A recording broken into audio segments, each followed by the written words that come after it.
الحمد لله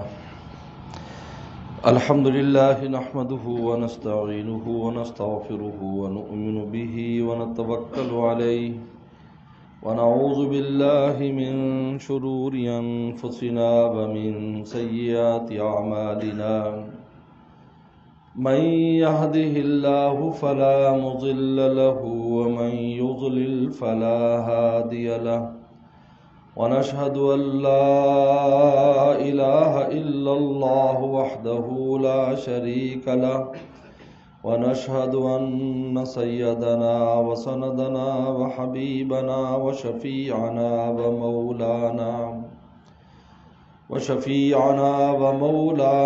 محمدا عبده ورسوله صلى الله تعالى عليه وعلى آله وأصحابه وبارك وسلم أما بعد فأعوذ بالله من الشيطان الرجيم بسم الله الرحمن الرحيم فإذا قضيت الصلاة فانتشروا في الأرض وابتغوا من فضل الله واذكروا الله كثيرا لعلكم تفلحون وقال النبي صلى الله عليه وسلم هم جلساء لا يشقى بهم جليسهم أو كما قال عليه الصلاة والسلام صدق الله وصدق رسوله النبي الكريم۔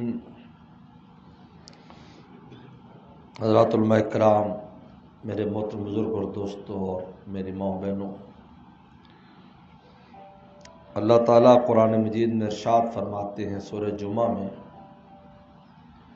فَإِذَا قُضِيَتِ الصَّلَاةُ، جب تم جمعے کی نماز پڑھ لو، فَانتَشِرُوا فِي الْأَرْضِ، زمین میں پھیل جاؤ، وَابْتَغُوا مِن فَضْلِ اللَّهِ، اللہ کے فضل کو تلاش کرو۔ اللہ کا فضل یہاں رزق مراد ہے، یعنی جمعے سے پہلے تو جمعہ پڑھو، اس کا اہتمام کرو، لیکن جمعے کے بعد اگر تم کاروبار کرنا چاہتے ہو تو اس کی اجازت ہے، لیکن اللہ نے اس کو اپنا فضل قرار دیا کہ یہ جو رزق ہے یہ ہمارے فضل سے ملتا ہے، تمہاری محنت پر نہیں ملتا۔ انسان سمجھتا ہے کہ میں محنت کرتا ہوں اس لیے مجھے رزق ملتا ہے، میں کماتا ہوں، میں کماؤ پوت ہوں، ہمارا کماؤ پوت ہے۔ یہ ایک وہم، وسوسے سے زیادہ اس کی کوئی حیثیت نہیں ہے، ایک وہم ہے انسان کو، ورنہ اللہ اس کو فضل نہ فرماتے۔ فضل تو وہ ہوتا ہے جو بغیر کسی سبب کے عطا کیا جائے، اس کو فضل کہتے ہیں، اگر سبب پر ہو تو فضل ہی نہیں ہے۔ فضل اپنے لغوی معنی کے اعتبار سے زائد چیز کو کہتے ہیں۔ آپ نے کسی سے 1 کلو چیز لی، اس نے 1.25 کلو، ان کا یار 1 پاؤ میری طرف سے آپ ویسے لے جاؤ۔ اب بتاؤ یہ جو ویسے لے جانے والا جو ہے اس کا تو عوض نہیں لے رہا، بھائی یہ فضل ہے۔ اگر وہ کہے کہ جی میرا پاؤ واپس کر دو تو اس کو اجازت ہے واپس لینے کی، ہدیہ واپس لے سکتے ہیں، اگرچہ اس کی رسول اللہ نے مثال تو ایسے دی ہے لیکن حرام تو نہیں ہے۔ احتاب نے فرمایا کسی کو ہدیہ دے کے واپس لینا ایسے ہے جیسے کتا اپنی قے کو چاٹے، یعنی اتنے بری بات ہے، شنی بات ہے، یہ کسی کو دے دی تو واپس نہ، لیکن حرام تو نہیں ہے۔ تو فضل ہوتا وہ ہے جس کا کوئی عوض نہیں ہے۔ اللہ فرماتی یہ رزق جس پر تمہاری زندگی قائم ہے یہ ہمارے فضل سے ملتا ہے، لیکن سنت الہی ابتغاء، تم تلاش کرو، ہاتھ پاؤں تم مارو۔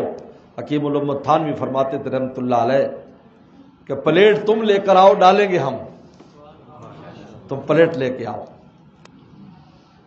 نوکری کی پلیٹ لاؤ، کھیتی کی پلیٹ لاؤ، کاروبار کی پلیٹ لے کر آؤ، لیکن ڈالنے والی ذات ہماری ہے، ہم اپنے ہاتھ سے اس میں ڈالیں گے۔ تمہاری پلیٹ پہ نہیں ملے گا کہ پلیٹ بڑی ہے یا چھوٹی ہے، یہ ہماری چاہت پر ملے گا۔ یہ عجیب بات ہے، آدمی سب سے بڑا کاروبار ہوگا تو زیادہ مال آئے گا، ایسا کچھ نہیں ہے۔ بڑا ہو یا چھوٹا ہو، جو وہ دینا چاہیں گے وہی ملے گا۔ لیکن حضرت تھانوی نے ایک عجیب بات فرمائی، فرمایا کچھ لوگ وہ بھی ہیں، مخلوقات کچھ وہ بھی ہیں، کچھ انسان وہ بھی ہیں جن کو پلیٹ بھی اپنی طرف سے دیتے ہیں اور ڈال کے بھی دیتے ہیں۔ بہت بڑی مخلوقات کی تعداد ہے کہ پلیٹ بھی ان کی طرف سے آتی ہے پیکنگ شدہ، ڈال کے بھی دیتے ہیں اور پلیٹ بھی خود عطا فرماتے ہیں۔ تو فرمایا کہ اللہ کے فضل کو وابتغوا من فضل اللہ واذکروا اللہ کثیرا، یہ اب اللہ تعالیٰ فرما رہے ہیں۔ حالانکہ ابھی جمعے کی نماز پڑھی، ہم نے اللہ کو یاد کیا۔ جمعہ نمازوں میں سب سے افضل نماز ہے، نمازوں میں افضل نماز جمعے کی نماز ہے، اور جمعے کا دن تمام دنوں میں سب سے افضل دن ہے، اور اس کی فضیلت میں اس وقت 4 چاند لگ جاتے ہیں جب انسان ان مبارک اوقات کو رسول اللہ صلی اللہ علیہ وسلم پر درود پڑھنے میں گزارتا ہے۔ تو آپ نے فرمایا کہ جمعے کی رات، شب جمعہ اور جمعے کے دن کو میرا ادراک بڑھ جاتا ہے، لہذا تمہیں چاہیے مجھ پر زیادہ سے زیادہ درود بھیجو۔ اس کی عبادت یہ ہے۔ اب اتنی عظیم الشان عبادت کے بعد بھی فرما رہے وذکروا اللہ کثیرا، کہ اللہ کو خوب یاد کرو۔ اس سے ایک بڑا عجیب بات اور ایک عجیب نکتہ سامنے آتا ہے۔ یہ جو ہم یہ کہتے ہیں کہ جناب میں کام سے فارغ ہو جاؤں، میں مولا کو یاد کروں گا، مجھے کچھ مسائل ہیں، مجھے کچھ مصیبتیں ہیں، مجھے کچھ کام ہے، کچھ کاروباری ٹینشن ہے، میں ان سے فارغ ہونے کے بعد پھر اللہ اللہ شروع کر دوں گا، میں نیک ہو جاؤں گا، اللہ کو راضی کروں گا، میں یہ کروں گا، میں وہ کروں گا۔ قرآن مجید اس بات کو بتا رہا ہے کہ یہی مشغولیت کا وقت ہی تو ہے جس میں مولا کو یاد کرنا ہے۔ یہ عجیب بات ہے۔ کاروبار کرو اور اس کے وذکروا اللہ کثیرا۔ یہ شیطان کا ایک چکر ہے، شیطان ہمیں چکر دیتا ہے کہ ہم ہر کام سے فارغ ہو جائیں پھر مولا کو یاد کریں گے۔ عجیب بات ہے۔ اللہ فرماتے ہیں ان کام میں ہم کو یاد کرو، پھر تم دیکھو گے تمہارے کام میں کیسے ہم آسانیاں پیدا کرتے ہیں۔ حضرت شیخ الحدیث مولانا زکریا رحمۃ اللہ علیہ فرمایا کرتے تھے، بخاری کی حدیث ہے، لا تقوم الساعۃ یقال فی الارض اللہ اللہ، قیامت قائم نہیں ہوگی جب تک کہ اللہ اللہ کہنے والے موجود رہیں گے اور اللہ کا نام لیا جاتا رہے گا۔ تو حضرت فرمایا کرتے تھے اتنی بڑی کائنات جس نام کے چبنے پر قائم ہے، جس ذکر پر اتنی بڑی کائنات قائم ہے، اگر میں اور آپ کریں گے تو ہماری چھوٹی سی جو کائنات ہے کیا وہ اس پر قائم نہیں ہوگی؟ پوری کائنات قائم ہے اللہ اللہ پر۔ اگر میں اور آپ اللہ اللہ کریں گے تو ہمارا وہ چھوٹا سا کاروبار، ہمارا کاروبار کتنا بڑا بھی ہو پورے عالم کے اعتبار سے بہت چھوٹا سا ہے، ہمارا اپنا وجود اتنا چھوٹا ہے اس کائنات کے مقابلے پر، اگر ہم کبھی غور کریں تو وہ پتہ نہیں نقطہ بھی نہیں بنتا۔ ابھی آپ غور کریں اس پوری کائنات کی جو وسعت ہے اس میں میرا آپ کا کتنا وجود ہے۔ میں تو کبھی کبھی سوچتا ہوں، حیران ہوتا ہوں کہ اللہ تعالیٰ پھر بھی فرماتے ہیں انسان ہے، چھوٹا سا انسان، بالکل بہت چھوٹا، یعنی چونٹی کو جو ہمارے ساتھ نسبت ہے ہمیں یہ بھی مولا کے ساتھ نسبت نہیں ہے، لیکن پھر بھی فرماتے اللہ ولی الذین آمنوا، اے ایمان والو ہم تمہارے دوست ہیں۔ سوچنے کی بات ہے، کہاں ان کی ذات اور کہاں ہم ہیں۔ ہمارے حضرت والا شاہ حکیم اختر صاحب رحمۃ اللہ علیہ رویا کرتے تھے جب یہ بات بیان فرماتے، فرمایا اگر وہ ہمت نہ دلاتے ہمارا منہ نہیں تھا کہ ہم ان کی ولایت اور دوستی کی بات بھی کرتے، لیکن انہوں نے ہمت دلا، اللہ ولی ہم دوست ہیں تمہارے۔ جب ہم دوست ہیں انہوں نے کہہ دیا تو ہمیں بھی ہمت ہو گئی کہ اللہ ہم آپ سے دوستی کرنا چاہتے ہیں، ہم چاہتے ہیں آپ بھی ہم آپ سے دوستی چاہتے ہیں، ہمیں راستہ دکھائیے، ہمیں بتائیے ہم کیسے آپ کا دوست بنیں گے۔ تو عین یہ حالت جو انسان کی مشغولیت کی حالت ہے، یہی حالت وہ حالت ہے وذکر اللہ کثیرا جس میں اللہ کو کثرت سے یاد کرنا ہے، یہی یاد کرنے کا ٹائم ہے۔ حضرت ڈاکٹر عبدالعلی صاحب رحمۃ اللہ علیہ کی ایک بات بڑی خوبصورت بات حضرت نے فرمائی، فرمایا ایک آدمی فجر کی نماز پڑھتا ہے، بڑے دھیان سے بڑے سکون سے پڑھ رہا ہے فجر، اور وہ بیٹھا ذکر کر رہا ہے، اور جب عصر کی نماز پڑھتا ہے تو بہت روا روی میں بھاگا آ رہا ہے، مسجد میں جلدی سے نماز پڑھی اور نماز پڑھ کے پھر دوبارہ کاروبار پر جانا ہے، کام پہ جانا ہے، لیکن جب نماز پڑھ لیتا کہتا اللہ تیرا شکر ہے جماعت مل گئی، نماز پڑھ لی میں نے، ورنہ آج تو رہ ہی جاتی کیونکہ اتنی مشغولیت اتنی وہ تھی۔ تو حضرت نے عجیب بات فرمائی، یہ صبح کو جو تمہیں یکسوئی محسوس ہو رہی ہے یہ یکسوئی داخلی نہیں ہے، یہ خارجی ہے کہ گھر میں بیگم بچے سو رہے ہیں، کوئی ٹینشن نہیں ہے، کوئی دفتر کا مسئلہ نہیں ہے، اس لیے تمہیں یکسوئی معلوم ہو رہی ہے، اور عصر میں تمہیں یکسوئی معلوم نہیں ہو رہی، لیکن فرمایا یہ عصر کی نماز کا اجر یہ فجر سے زیادہ ہے، کیونکہ اس مشغولیت میں تم نے مولا کو جو یاد رکھا اس میں اس کی قیمت بڑھ گئی۔ انسان کبھی خارجی چیزوں سے خارجی چیزوں کو سمجھتا ہے۔ حضرت حکیم الامت تھانوی رحمۃ اللہ علیہ سے حضرت خواجہ مجذوب صاحب رحمۃ اللہ علیہ نے فرمایا، چھٹیاں تھی، چھٹیوں میں بہت رونق تھی خانقاہ میں، بہت لوگ آئے ہوئے تھے، علماء صلحاء عام لوگ۔ جب چھٹیاں ہوتی تو حضرت کی خانقاہ میں بالکل دل دھرنے کی جگہ نہیں ہوتی تھی، اتنے لوگ آتے حضرت کے پاس وقت لگاتے۔ تو چھٹی ختم ہو گئی تو سب آہستہ آہستہ چلے گئے، تو خانقاہ میں وہ جو مخصوص چند لوگ رہ گئے، یعنی آنے جانے والے مہمان رہ گئے جو صبح آ رہے شام جا رہے۔ اب جو مستقل ایک پورا ماشاءاللہ رونق لگی تھی وہ ختم ہو گئی۔ تو خواجہ مجذوب صاحب کہہ بیٹھے حضرت تھانوی رحمۃ اللہ علیہ سے کہ حضرت بڑی رونق تھی خانقاہ میں اور اب دیکھو وہ رونق ختم ہو گئی۔ تو حضرت تھانوی رحمۃ اللہ علیہ غصے میں سرخ ہو گئے، اور میں خواجہ صاحب ابھی تک آپ کو حقیقت سمجھ میں نہیں آئی، مومن کی رونق اس کے دل میں ہوا کرتی ہے، خارجی نظاروں میں نہیں ہوا کرتی۔ دل گلستہ تھا تو ہر شے سے ٹپکتی تھی بہار، دل بیاباں ہو گیا، عالم بیاباں ہو گیا۔ تو باہر کی رونقوں سے اپنے دل کو تسلی دیتے ہو، مومن کی رونق اس کے قلب میں، باہر کے نظاروں میں نہیں ہے۔ ہمیں ابھی تک حقیقت نہیں معلوم ہوئی، ڈانٹا آپ نے، کیونکہ اگر دل میں رونق ہے انسان کے تو ہر چیز میں رونق، دل نہیں تو کچھ بھی نہیں۔ اور دل میں رونق کیسے آتی ہے؟ جس طرح رخ کیا تو نے گلستہ ہو گیا، اور تو نے رخ پھیرا جدھر سے بیاباں ہو گیا۔ میرے دوستو اللہ فرماتے وذکر اللہ کثیرا، اللہ کو کثرت سے یاد کرو، لعلکم تفلحون، تاکہ تم فلاح پا جاؤ۔ مشغولیت کی حالت میں، مسائب میں جب تم گھرے ہوئے ہو، مشکلات میں پھنسے ہوئے ہو، عین اس وقت تم اپنے مولا کو یاد کرو۔ میرے مرشد فرماتے تھے جس طرح کلی جو ہے وہ کانٹوں کے اندر گھری ہوتی ہے، لیکن جب اس کو باد صبا پہنچتی ہے تو وہیں پر وہ چٹکتی ہے اور اسی کانٹوں سے اس کی خوشبو باہر آ جاتی ہے۔ سونگھنے والے جو کانٹوں سے دور بھاگتے ہیں وہ کانٹوں کے قریب آتے ہیں کہ یار کلی ہے تو کانٹوں کے اندر پھنسی ہوئی، لیکن اس کی خوشبو ہمیں مست کر رہی ہے۔ فرمایا مومن کی بھی یہی حالت ہے، جن حالات کے اندر بھی ہو اپنے مولا کو جب یاد کرتا ہے تو اس کا دل بھی کلی بن جاتا ہے جس میں خدا کی محبت کی خوشبو پھوٹتی ہے۔ پھر سونگھنے والے خود ہی قریب آتے ہیں، پھر کانٹوں کو بھی برداشت کرتے ہیں، کانٹوں کو بھی برداشت کرتے ہیں۔ اس لیے یہ بات یاد رکھو، اللہ کے پیاروں کے بسا اوقات اللہ کے پیاروں کے پاس جانے میں انسان کو مشکلات اور کانٹوں سے گزرنا پڑتا ہے۔ تو دنیا میں اصول ہے میرے دوستو، جو بھی گلاب کا پھول ہوگا تو اس گلاب کے پھول کی ٹہنی کے اوپر کانٹے بھی ہوں گے۔ اگر آپ کو گلاب سے محبت ہے تو کانٹوں کو کچھ برداشت کرنا پڑے گا تمہیں۔ تمہارا مطمع نظر گلاب ہونا چاہیے، تمہارا مطمع نظر یہ ہو کہ اس پر کانٹے، یہ نہیں ہونا چاہیے۔ اگر آپ عاشق پھول ہیں تو آپ کانٹوں کو گوارا کریں گے۔ اور اس سے بہت اہم بات بھی سمجھ میں آئی کہ جو کانٹے پھول کے ساتھ لگ جاتے ہیں میرے دوستو وہ گلشن کی زینت بنے رہتے ہیں، اور جو بغیر پھول کے ہوتے ہیں ان کو مالی باہر پھینک دیتا ہے۔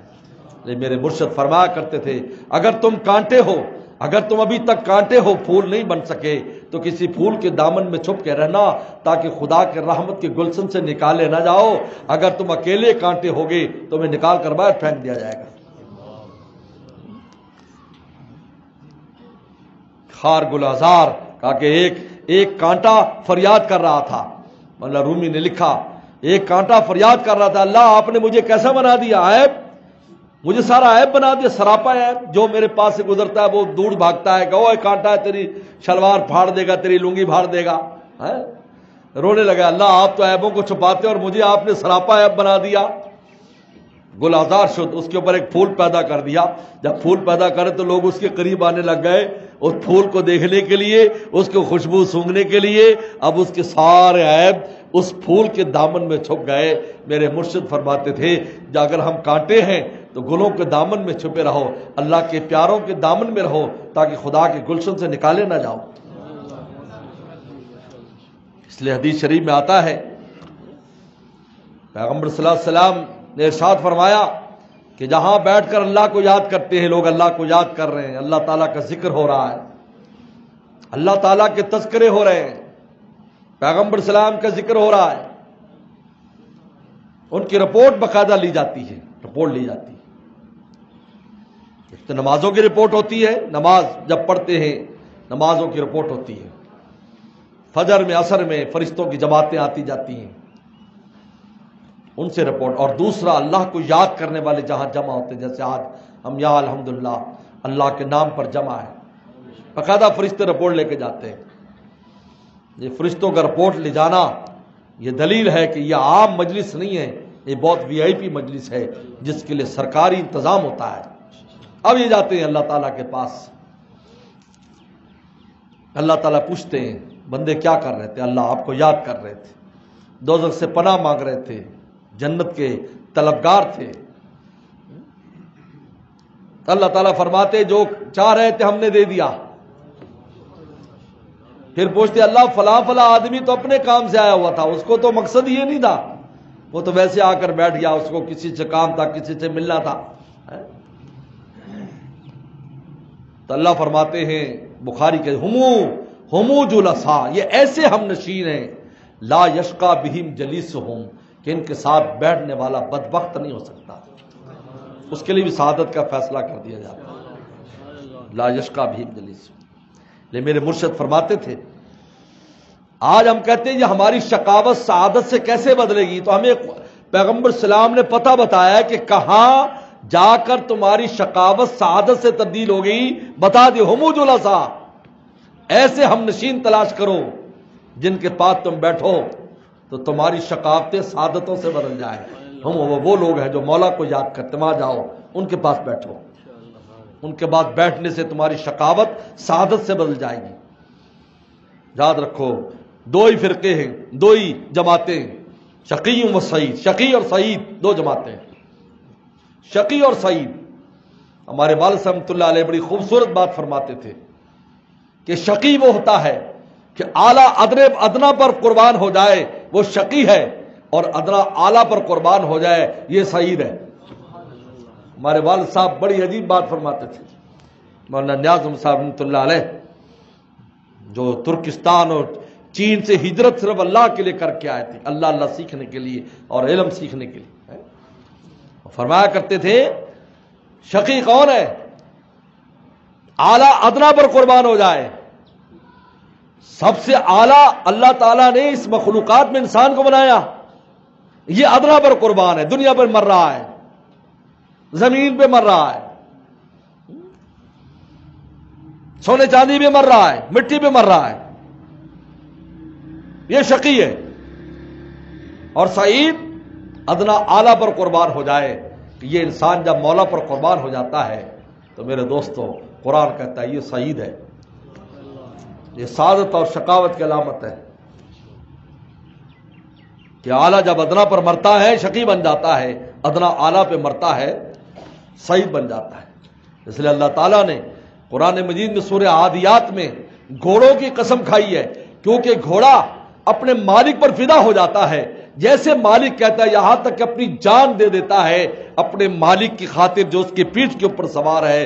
اللہ تعالی نے ان کی قسم کھا کر بیان کیا ہے کہ یہ بڑی عظمت والے گھوڑے ہیں کہ جو مجاہد کی خاطر اپنی جان بھی قربان کر رہے ہیں. اللہ نے ان کے ٹاپوں کی قسم کھائی, ان کی دھوڑ کی اور وہ جو گرد و غبار کی قسم کھائی, ان گھوڑوں کی قسم کھائی. کیوں؟ اس لیے کہ یہ ادنا نے اپنے آپ کو اعلیٰ پر قربان کیا ہے. اور اللہ تعالیٰ سبق دے رہے ہیں کہ جس طرح گھوڑا اپنے مالک پر فدا ہے, انسان تو اپنے مالک پر فدا ہو جائے تو پتہ نہیں تیرا مقام کیا ہو جائے. تو جو ادنا کے اوپر مر رہا ہے, اس دنیا کے اوپر مر رہا ہے, مٹی کے اوپر مر رہا ہے،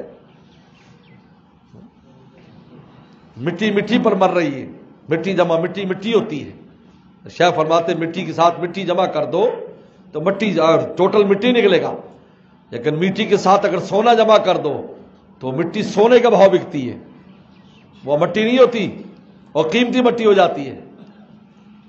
بلکہ ہم نے تو یہ بھی دیکھا ساؤتھ افریقہ میں حضرت کے ساتھ حاضری ہوئی، جنوبی افریقہ میں، تو وہ مٹی جس میں سے سونا نکالا گیا، ہمارے یہاں فرمایا دیکھو یہ مٹی پیلے رنگ کی، حالانکہ افریقہ کی مٹی کالی ہے لیکن وہ مٹی بالکل پیلے رنگ کی، بالکل دور سے، بلکہ جس ہائی وے کے اوپر یہ سونا نکلا تھا کس زمانے میں انگریزوں نے نکالا، اس کا نام ہی گولڈن ہائی وے ہے۔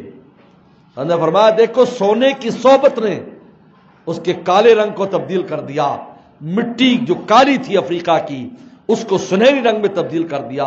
پر میں اگر ہم کسی اللہ والے کی صحبت میں بیٹھیں کیا ہمارا دل سونے میں تبدیل نہیں ہوگا؟ حضرت فرمایا کرتے شاہ فضل الرحمان صاحب گنج مراد آبادی رحمۃ اللہ، بہت بڑے نقشی بندی بزرگ ہیں اور بڑے مجذوب قسم کے آدمی تھے، مجذوب بزرگ تھے۔ ان کی ایک عجیب کرامت تھی کہ حضرت جہاں وضو فرماتے اور وضو کے بعد اس پانی سے جو گھاس اگتی تھی تو اس گھاس کو اگر اس کے اوپر مارا جاتا لوہے پر تو وہ سونا بن جاتا تھا۔ یہ عجیب بات ہے، اور کوئی گھاس چھوڑتا ہی نہیں تھا۔ تو حضرت کی خانقاہ کے ارد گرد بہت لوگ پھرتے تھے، گھاس اکھاڑتے رہتے تھے۔ حضرت تھانوی نے یہ واقعہ لکھا ہے۔ تو ایک بار حضرت تو ان پر تو جذب طاری رہتا تھا، تلاوت قرآن اور بخاری شریف دو حضرت کے شغف تھے، مجلس اکیلے میں تلاوت کرتے اور مجلس میں بخاری شریف پڑھاتے رہتے، حدیثیں پڑھتے رہتے۔ یہ حضرت کے دو شغف تھے۔ بلکہ ایک واقعہ آتا ہے کہ ایک بار ایک شیخ الحدیث صاحب رامپور کے نوابوں کے علاقے کے بڑے شیخ الحدیث تھے، وہ آئے حضرت کی زیارت کے لیے، تو حضرت بخاری شریف سامنے رکھ کر اور ایسے سامنے بیٹھ گئے، تو حضرت حدثنا سے حدیثیں پڑھتے رہتے تھے رسول صلی اللہ علیہ وسلم کی، اور سب سنتے رہتے، پھر دعا کر دیتے۔ حضرت کے ہاں نسبت ایسے منتقل ہوتی تھی، یہ جو انتقال نسبت ہے، جو اللہ کا تعلق کی خاص نسبت ہے، وہ حضرت کے ہاں ایسے منتقل ہوتی تھی۔ حضرت شیخ زکریا رحمۃ اللہ علیہ کے ہاں دسترخوان پر منتقل ہوتی تھی، ہر دسترخوان پر جو کھا جاتا تو بس صاحب نسبت ہو جاتا تھا۔ شیخ زکریا رحمۃ اللہ کے ایک یہ تھا، ہر بزرگ کا اپنا اپنا وہ ہوتا ہے۔ تو خیر، تو حضرت بخاری شریف پڑھا رہے ہیں، جب بیٹھے بخاری کے لیے تو وہ جو شیخ الحدیث صاحب آئے تھے ان کے دل میں آیا کہ بھائی بزرگوں کو بخاری سے کیا مناسبت، بھائی یہ تو بہت بھاری کتاب ہے اور اس میں بڑی بحثیں ہیں اور بڑا وہ ہے، ان کے دل میں یہ بات آئی۔ تو حضرت بڑے صاحب کش بہت تھے، فوراً کشف ہو جاتا تھا حضرت، تو حضرت فوراً وہاں سے اٹھے اور نیچے آ کر بیٹھ گیا کہ جی آج تو آپ ہمیں بخاری پڑھا دیں، آپ تو شیخ الحدیث ہیں، یہ کہا۔ وہ خوش ہو گئے، وہ بھی آ کر بیٹھ گئے۔ ان کے دماغ میں جو بات تھی، انہوں نے کہا بھی میں، کیونکہ بہت سی چیزیں انسان کے لیے رکاوٹ ہو جاتی ہیں، کبھی یہ پندار بھی کہ میں بڑا عالم ہوں، یہ پندار بھی اللہ تک پہنچنے میں رکاوٹ بن جاتا ہے۔ بڑا عالم ہونا کوئی وہ نہیں ہے، تو بہت اچھی بات ہے، لیکن اس بات کا گمان ہونا کہ میں بڑا عالم ہوں یہ خطرناک ہے، احساس خطرناک ہے۔ علم خطرناک نہیں ہے، احساس خطرناک ہے۔ ہر طرح مال خطرناک نہیں ہے، لیکن یہ احساس کہ میں بہت امیر ہوں یہ خطرناک ہے، میں بہت حسین ہوں یہ خطرناک ہے۔ یہ تو سب اللہ کی عطا ہے۔ علم ہے تو اللہ تعالی نے دیا، علم آدم الاسماء کلھا، ہمارے بابا آدم السلام کو بھی اللہ تعالیٰ نے سکھایا تو علم آ گیا ان کو، نہ سکھاتے تو نہ آتا، سکھایا ان کو تو آ گیا، اور سب فرشتوں پر فرسٹ آ گئے، سب رہ گئے۔ خیر، تو بھی آ کر بیٹھ گئے۔ اب حضرت نے کتاب نے فرمایا چلو پڑھاؤ۔ اب جب انہوں نے وہ حدثنا، پہلے سند پڑھی جاتی ہے پھر حدیث آتی ہے، پہلے ان راویوں کے نام ہوتے ہیں جو رسول اللہ صلی اللہ علیہ وسلم کے دربار میں ہمیں لے جاتے ہیں،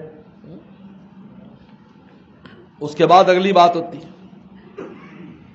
اب کیا ہوا کہ جب وہ حدیث پڑھانے لگے تو ان کی زبان نہیں چل رہی، وہ پڑھا نہیں پا رہے۔ کافی دیر بیٹھے بیٹھے آخر ممبر سے اتر گئے، کہا کہ حضرت بس آپ ہی پڑھائیے۔ تو حضرت مسکرائے، حضرت نے فرمایا کہ میں نے اللہ تعالیٰ سے دعا کی تھی، اللہ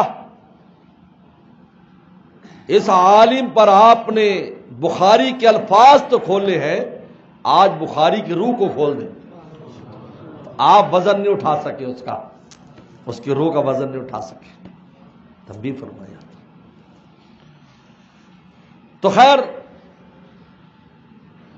شاہ فضل الرحمان صاحب گنج مراد آبادی رحمۃ اللہ علیہ، ہمارے مرشد نے 3 سال جس بزرگ کی خدمت میں گزارے، شاہ محمد احمد صاحب پرتاپ گڑھی، یہ شاہ فضل الرحمان صاحب گنج مراد آبادی رحمۃ اللہ علیہ کے خلیفہ ہیں، خلیفہ ہیں۔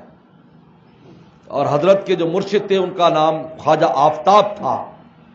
اور عجیب بات ہے کہ روزانہ، حالانکہ حضرت تو چونکہ عالم بھی تھے، پہلے پڑھایا کرتے تھے، بعد میں مرشد کے پاس بھی جاتے، 100 بار روزانہ شاہ فضل الرحمان گنج مراد آبادی رحمۃ اللہ علیہ اپنے شیخ کی 100 بار زیارت کیا کرتے تھے جا کر۔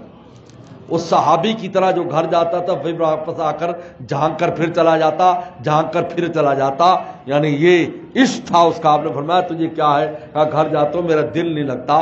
تو حضرت سے لوگ کہتے بھی آپ کو کیا ہو گیا؟ اب پھر چلے جاتے، تھوڑی دیر کے لیے قریب بھی تھے، کہا کہ میں کیا کروں، میرا دل نہیں لگتا جب تک میں زیارت نہ کر لوں۔ آج تو ہم کبھی کبھار کمپنی کرتے ہیں، کبھی کبھار کمپنی وزٹ کو تو کمپنی نہیں کہتے، کبھی کبھار آ گئے کہ جب میں فائدہ نہیں ہو رہا ہے۔ تو حضرت باہر نکلے خانقاہ سے، دیکھا کہ ایک مخلوق جمع ہے، اور وہ یہ کیا کر رہے ہیں یہاں پر؟ اندر نہیں آئے یہ لوگ؟ انہوں نے کہا حضرت یہ گھاس تلاش کر رہے ہیں، سب ارد گرد کے سب ہر پودا اکھاڑ کے لے جا رہے ہیں کہ شاید اس کو پانی لگاؤ، اس کو پانی لگاؤ حضرت کے وضو کا۔ تو افسوس فرمایا کاش یہ اندر آ جاتے، میں ان کا دل سونے کا بنا دیتا، صبح سے سونے کا بنا دیتا۔ یہ کیا گھاس کے پیچھے پڑے ہوئے؟ تو شقاوت کو سعادت سے بدلنے کا طریقہ بتایا کہ وہاں جاؤ جہاں بیٹھ کر لوگ اللہ کو یاد کر رہے، وہاں جاؤ، ان محفلوں میں جاؤ، پھر دیکھو تمہاری شقاوت کیسے سعادت سے بدلتی ہے۔ اور یاد رکھو سعادت کا یہ مطلب نہیں ہے کہ سب آپ کی نماز روزہ سیدھی ہو جائے گی، بلکہ آپ کی دنیا بھی اعلیٰ ہو جائے گی، آخرت بھی اعلیٰ ہو جائے گی۔ ربنا آتنا فی الدنیا حسنہ وفی الآخرۃ حسنہ، دنیا بھی اللہ نے ہمارے لیے بنائی ہے، آخرت بھی ہمارے لیے بنائی ہے، تمہیں دنیا بھی ٹھاٹ کی ملے گی، آخرت بھی ٹھاٹ کی ملے گی۔ جا کر تو دیکھو نا اللہ والوں کے پاس، ان کی صحبتوں میں جا کر دیکھو، جس دن شقاوت سعادت سے بدل گئی، دنیا کے راستے بھی کھل جائیں گے، آخرت کے راستے بھی کھل جائیں گے۔ اس کا مطلب یہ نہیں ہے کہ اللہ تعالیٰ دنیاوی راحتیں نہیں دے گا، دنیاوی راحت کا مطلب یہ نہیں ہے کہ مال بڑھ جائے گا، لیکن اتنا مال دیں گے عزت کے ساتھ وقت گزارو گے، راحت کے ساتھ وقت گزارو گے، کسی کے محتاج نہیں ہوگے۔ یہ سعادت میں ساری چیزیں شامل ہیں، صرف یہ نہیں ہے کہ صرف نماز روزہ کریں گے آپ۔ جب مومن پر سعادت کی بارش ہوتی ہے میرے دوستو، اللہ دنیا میں بھی اس کی عزت کے ساتھ رکھتا ہے، اس کو اس طرح نہیں کرتا کہ لوگوں کے سامنے وہ ہاتھ پھیلاتا پھرے، کیونکہ سب سے بدترین چیز انسان کے لیے لوگوں کے سامنے ہاتھ پھیلانا ہے۔ جب مجبور ہو جاتا ہے تو ہاتھ پھیلاتا ہے، لیکن اللہ تعالیٰ اس کو اس سے حفاظت کرتے ہیں، اس کے چہرے کی حفاظت کرتے ہیں کہ کسی سے سوال کرے، کیونکہ سوال کرنا ذلت ہے، سوائے دینی سوال کے سوال کرنا ذلت ہے کہ آدمی مانگتا پھر۔ اس لیے حضرات صحابہ کرام کو رسول جب یہ بتایا تو صحابہ کا یہ حال ہوا کہ اگر ان کے ہاتھ گھوڑے پر چڑھ جاتے اور اس کا نیچے کوڑا نیچے گر جاتا تو خود نیچے اتر کر کوڑے کو اٹھاتے۔ ساتھی کہتے ہمیں کہتے یار ہم ابھی آپ کو پکڑا دیتے، کہا کہ نہیں، رسول اللہ نے فرمایا بلا وجہ سوال نہ کرو، اس میں بھی سوال ہے کہ تم مجھے یہ پکڑا دو۔ آج ہمارے گھر میں ہماری معاشرت کیوں خراب ہے گھروں میں؟ اس لیے کہ چھوٹے چھوٹے کام ہم اپنا پانی خود ڈال کے پی سکتے ہیں، لیکن نہیں، ہم نواب بن جاتے ہیں، نہیں بیگم پانی لاؤ، ہاں پانی لاؤ، فلاں چیز لاؤ۔ ہاں یہ نہیں دیکھ رہے کہ تم خود ذلت کر رہے ہو، تم خود ذلت کا ارتکاب کر رہے ہو اپنے لیے۔ کبھی نہیں سوچا ہم نے اس کو؟ تمہاری ٹانگیں نہیں ہیں، خود نہیں پی سکتے؟ پیغمبر اسلام بکری کا دودھ نہیں نکال رہے؟ کیا ہماری مائیں رسول اللہ پر عاشق اور قربان نہیں تھیں؟ کیا آپ کے کپڑے جو ہے وہ خود ازواج مطہرات سی کر نہ دیتی؟ لیکن نہیں، اگر ہماری ماں مشغول ہے، آپ اپنا جوتے کو خود درست فرما رہے ہیں، کپڑا درست فرما رہے ہیں، بکری کا دودھ نکال رہے ہیں، گھر میں جھاڑو بھی لگا رہے ہیں، ہاں سیرت دیکھو، ہم نے سیرت پڑھی ہی نہیں، سن لیتے ہیں، واہ واہ کر لیتے ہیں، لیکن کبھی ہم نے دیکھا ہماری زندگی میں چیز ہے؟ یہ ہو سوال ذلت ہے. آپ کہتے ہیں پانی پلاؤ، آپ ذلت کا ارتکاب کر رہے ہیں. آپ پی سکتے ہیں جا کر. حضرت تھانوی رحمہ اللہ اکبر یہ لوگ تھے. حضرت تھانوی نے لکھا ہے حضرت نے کہ میں نے پوری زندگی کبھی اپنے گھر والوں سے یہ نہیں کہا، حالانکہ گھر میں بیوی کے علاوہ کوئی نہیں ہوتا تھا، میں نے کبھی یہ نہیں کہا کہ آپ برتن اٹھا لیں، برتن اٹھوا لیجئے. کہا کہ میں کون ہوتا ہوں ان کو حکم کرنے والا کہ تو برتن اٹھا.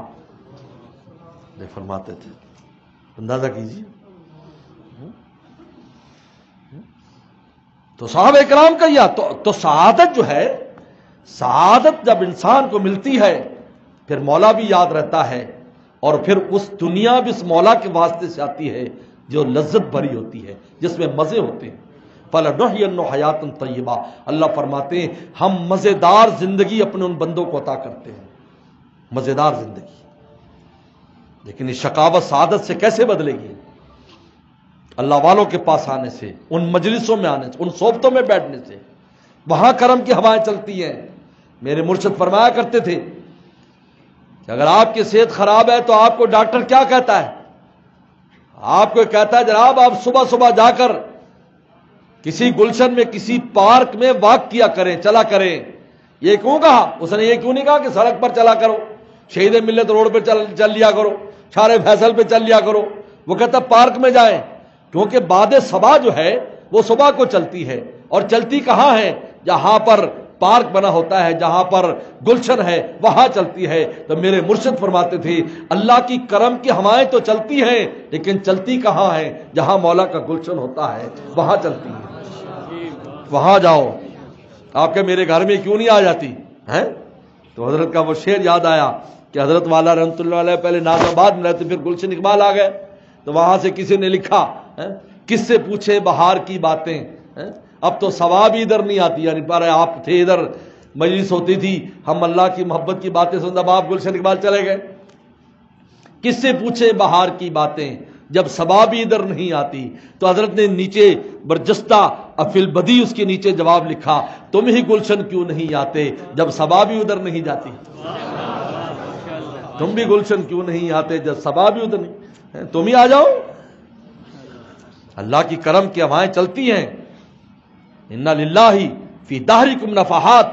حدیث شریف میں آتا ہے کہ اللہ نے تمہاری زندگی میں اپنی کرم کی ہوائیں چلاتے ہیں، لیکن ملیں گی کہاں؟ گلشن میں جاؤ، اللہ والوں کے گلشن میں جاؤ، نیک لوگوں کے گلشن میں جاؤ، وہاں چلیں گی. وَتَعَرَّضُوا لَهَا. حدیث میں آتا ہے ان ہواؤں کے سامنے اپنے آپ کو پیش کرو. پھر آگے کیا فرمایا؟ فرمایا اگر ایک ذرہ برابر بھی اگر اس ہوا کا تمہیں لگ گیا تو تم کبھی شقی نہیں ہو سکتے. لیکن چلیں گی کہاں؟ اللہ والوں گلشن میں چلتی ہے. آپ کے گھر میں نہیں چلے گی. اگر گھر میں چلتی تو ڈاکٹر نہ کہتا کہ پارک میں جاؤ وہاں واک کرو. وہاں باد صبا ہوتی ہے، باد صبا وہاں چلتی ہے. یہاں باد صبا نہیں ہے. باد صبا گلشن میں چلتی ہے، صحرا مٹی میں نہیں چلتی. کیونکہ باد صبا کا مناسبت پھولوں کے ساتھ ہے، سبزے کے ساتھ ہے، سرسبزی کے ساتھ ہے.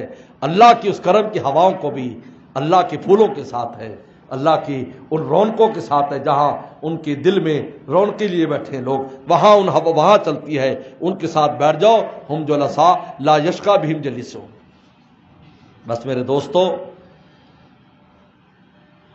ایک تو اللہ تعالیٰ کو جب جس حالت میں بھی ہو مولا کو یاد کرو. مولا جس حالت میں بھی اللہ کو یاد رکھو.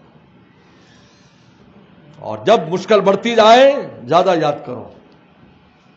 بس چاہتے ہیں تم ان کو خوب یاد کرو. اور وہاں جاؤ اپنی شقاوتوں کو بدلنے کے لیے. کیونکہ شقی کون ہے؟ جو گناہ میں مبتلا ہوتا ہے وہ شقی ہے. شقاوت کا کام گناہ ہے، سعادت کا کام نیکی ہے. یہ علامت ہے. آپ نے فرمایا، حدیث ہے، اللہم اسعدنی بتقواک، اللہ مجھے سعادت بخش دے تقوی کے ساتھ. ولا تشغلنی بمعصیتک، مجھے شقی نہ بنا گناہ کے ساتھ۔ اگر گناہ میں مبتلا ہے دلیل ہے کہ شقاوت کا اثر ہے، اور اگر گناہ سے بچ رہا ہے دلیل ہے سعادت کا اثر ہے۔ یہ خود علامت ہمارے پاس موجود ہے، کسی سے پوچھنے کی ضرورت نہیں ہے۔ محلے میں جا کے پوچھنے ضرورت کہ میں شقی ہوں یا سعید ہوں، اس کے درجات ہیں۔ کلی شقی نہ ہو تو جزوی شقی ہوگا، کبھی گناہ کر رہا ہے تو اس کا مطلب اس وقت شقی ہے۔ یہ رسول اللہ کی حدیث خود بتا رہے، اللہ بات سعید نہیں میں تقویٰ کا، تقویٰ ہے گناہ سے بچ رہا ہے سعید ہے۔ جس لمحے ہم میں اور آپ گناہ سے بچ گئے اللہ نے اس وقت ہمیں سعادت دی ہوئی ہے، اور جب گناہ میں پڑے ہوئے ہیں یہ شقی ہے۔ اور یہ کیسے تبدیل ہو گئی؟ ہم جلسا، ایسے ہم نشین تلاش کرو جن کے پاس بیٹھ کر ہماری شقاوتیں سعادتوں سے بدل جائیں۔ اللہ مجھے آپ کو عمل کی توفیق عطا فرمائے۔ وآخر دعوانا ان الحمدللہ والعالمین۔ اب انشاءاللہ ہم ذکر کریں گے، دیکھو حدیث شریف میں بخاری شریف میں آتا ہے، فرمایا کہ قوم کہیں جمع ہو کر اللہ کو یاد کرتی 4 انعامات ملتے ہیں۔ بخاری کی صاف حدیث ہے، 4 انعامات ملتے ہیں۔ فرمایا پہلا انعام حفت الملائکہ، فرشتے گھیر لیتے ہیں اس کو، اس مجلس میں الحمدللہ فرشتوں کی جماعت ہے جو اس کو گھیرے ہوئے ہیں، حفت الملائکہ۔ نزلت علیم السکینہ، سکینہ نازل ہوتا ہے۔ سکینہ کیا ہے؟ نور یغذو فی قلب المؤمن، کہ نور ہے جو مومن کے دل میں ڈالا جاتا ہے۔ تیسرا انعام غشیتہم الرحمہ، رحمت ان کو ڈھانپ لیتی ہے۔ رحمت کیا ہے؟ اللہ خیر کا ارادہ کر لیتے ہیں تو خیر نازل ہو جاتی ہے۔ خیر کا ارادہ، ہر ایک سے خیر کا ارادہ۔ طالب علم ہے خیر کا ارادہ، پڑھنے لگ جائے گا، پڑھائی میں کامیاب ہو جائے۔ کاروباری ہے کاروبار میں کام، بے اولاد ہے اولاد میں کام۔ یہ ساری یعنی جس کو جس خیر کی ضرورت ہوتی ہے وہ اس اجتماعی ذکر کی مجلس سے اسے مل جاتی ہے۔ رحمت کا معنی ہے خیر، ارادت الخیر لعبدہ، ارادت اللہ الخیر لعبدہ، کہ اللہ خیر کا ارادہ بندے سے کر لے، اور اللہ کا ارادہ کرنے سے ہی وجود میں آ جاتی ہے چیز۔ میں اور آپ تو ارادہ کرتے ہیں، پھر اس کے بعد اسباب اللہ تعالیٰ کو اس کی ضرورت نہیں ہے، کون فیکون۔ اور چوتھا اللہ تعالیٰ اس مجلس سے بہتر مجلس میں اس بندے کو یاد کرتے ہیں، دیکھو فلاں جگہ پر میرے بندے مجھے یاد کر رہے ہیں۔ 4 انعامات بیان کرنے، 4 انعامات ذکر کے، اس بیٹھ کر اکٹھے ذکر کے، انفرادی ذکر بھی کرے اجتماعی ذکر بھی کرے۔ انفرادی ذکر کرتا ہے ففاظت عینا، ذکر اللہ خالین، اکیلا بیٹھ کر اللہ کو یاد کرتا ہے، ففاظت عینا، اس کی نگاہوں سے محبت سے آنسو نکل آئے۔ یہ خوف کے آنسو نہیں ہیں، بعض نے اس کی شرح کر دی، میں نے بعض کتابوں میں دیکھا، میں نے کہا اس نے بات سمجھی نہیں، محدث تو نہیں، عام ہمارے ترجمے والوں نے کیا۔ یہ محبت کے آنسو ہیں، خوف کے آنسوں کے لیے الگ حدیث ہے۔ یہ محبت کے آنسوں کو ذکر کر رہا ہے، یاد کرتے کرتے مولا کی یاد میں رونے لگا، پر اس کو عرش کا سایہ ملے گا جس دن کسی شے کا سایہ نہیں ہوگا۔ دیکھو اکیلا بیٹھ کر یاد کرنے کا کیا انعام، اور اجتماعی یاد کرنے کا دونوں طرح انعام ہے۔ یعنی بندو تم مجھے یاد کرو، جس حال میں یاد کرو گے ہم تمہیں انعام ہی عطا کریں گے، چاہے اکٹھے یاد کرو، اکیلے یاد کرو، چاہے اجتماع میں یاد کرو۔ تو بہرحال ذکر سے پہلے یہ نیت یہ کریں کہ میں اللہ اس لیے ذکر کر رہا ہوں کہ آپ کی محبت حاصل ہو جائے، آپ کی محبت حاصل ہو جائے، اس لیے میں ذکر کرتا ہوں۔ اور پہلے ایک تسبیح لا الہ الا اللہ کی پڑھیں گے۔ جب لا الہ کہیں تو یہ تصور کریں کہ ہمارے دل میں جو گندگی ہے وہ نکل رہی ہے، اور اللہ کہیں تو اللہ کا نور ہمارے دل میں عرش سے آ رہا ہے، کیونکہ لا الہ ایسی تلوار ہے کہ 100 سال کا کافر ہو جس پر کفر کے تہ بتہ 100 سال کا ڈھیر لگا ہوا ہے، ایک لا الہ الا اللہ زبان سے نکالتا ہے یکدم صفائی ہو جاتی ہے۔ تو ہمارے چھوٹے موٹے گناہ، ہمارے گناہ جو بھی چھوٹے بڑے ہوں، کفر سے تو بہت چھوٹے ہیں، اور ان کے ہمارے قلب کے اوپر اثرات ہیں، تو کلمہ طیبہ سے ہمارا دل کیسے منور ہو جائے گا۔ اس لیے صحابہ فرماتے تھے کہ اجلس بنا 9 من ساعتن، بیٹھو ہم تھوڑی دیر کے لیے ایمان تازہ کر لیں۔ تو دوسرے نے کہا کہ کیسے؟ کہ جددوا ایمانکم باللا الہ الا اللہ، فرمایا اپنے ایمان کو تازہ کر لیا کرو لا الہ کے ذکر کے ساتھ، لا الہ۔ تو ایک تسبیح ہم اس کی کریں گے، اس کے بعد ایک تسبیح لفظ اللہ کریں گے، اللہ، کیونکہ حدیث شریف میں آتا لا تقوم الساعہ حتی یقال فی الارض اللہ اللہ، حضرت شیخ الحدیث مولانا زکریا فرماتے ہیں اگر علامہ ابن تیمیہ حیات ہوتے تو میں ان سے کہتا کہ آپ کی اس حدیث پر نظر نہیں گئی کہ آپ نے کہا کہ صرف خالی اللہ کا نام کوئی ذکر نہیں، کہا کہ یہ حدیث پر ذکر نظر نہیں گئی جس میں رسول اللہ فرماتے ہیں کہ جب تک اللہ اللہ کہا جاتا رہے گا کائنات قائم رہے گی۔ لہذا ایک تسبیح لفظ اللہ کریں گے، پھر کچھ استغفار، کچھ درود اور پھر انشاءاللہ دعا کریں گے۔